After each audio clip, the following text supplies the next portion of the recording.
আমার নাম রূপনা চাকমা, আমি গোলকিপার। আর আমরা এখানে মায়ানমারে খেলতে আসছি। আমাদের হলো 3টা ম্যাচ।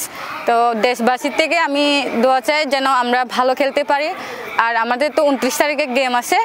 আর আমরা চাই, আমরা দেশবাসীর থেকে দোয়া চাই যেন ভালোভাবে খেলতে পারি, ভালোভাবে যেন চ্যাম্পিয়ন হতে পারি। এটাই হয়েছে।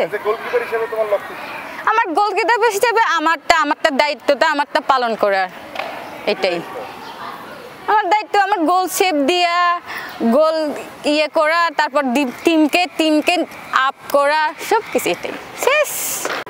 নমস্কার, আমি স্বর্ণারানী মণ্ডল। আমরা মায়ানমারে টুর্নামেন্ট খেলতে আসছি। আজকে আমাদের 3য় দিনের মতো ট্রেনিং সেশন শেষ করলাম। আলহামদুলিল্লাহ আমরা সবাই ভালো আছি, সুস্থ আছি। প্লেয়ারদের সবার কন্ডিশন ভালো। কোচ যেভাবে আমাদের ইনস্ট্রাকশন দিচ্ছে আমরা কাজ করতেছি। আমাদের টার্গেট আছে সামনে 29 তারিখ আমাদের ফার্স্ট ম্যাচ বাহরাইনের সাথে। ইনশাল্লাহ আমরা ভালো কিছু করব। Pray for us. আসসালামু আলাইকুম, আমি মাসুদ আহমেদ উজ্জ্বল, গোলরক্ষক কোচ, বাংলাদেশ জাতীয় নারী ফুটবল দল।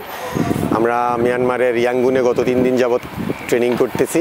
আলহামদুলিল্লাহ এখানকার ওয়েদারের সাথে আমরা মানিয়ে নেওয়ার চেষ্টা করছি এবং আমাদের খেলার জন্য যে সকল ট্যাকটিস দরকার আমরা ওগুলো নিয়ে কাজ করার চেষ্টা করতেছি, দুর্বলতা নিয়ে কাজ করার চেষ্টা করতেছি। স্পেশালি আমি আমার গোলকিপারদের নিয়ে এশিয়ান স্টেজে যে ধাঁচের পারফরমেন্স দরকার আমি চেষ্টা করছি রূপনাকে এবং অন্যান্য গোলকিপারগুলোকে সেই রকমভাবে তৈরি করার। আমি আশা করছি আমরা ভালো কিছু করে ইনশাল্লাহ দেশে ফিরব। আমি মিলি, জাতীয় দলের গোলরক্ষক। আমরা মায়ানমারে আজকে 3 দিন ধরে প্র্যাকটিস করতেছি।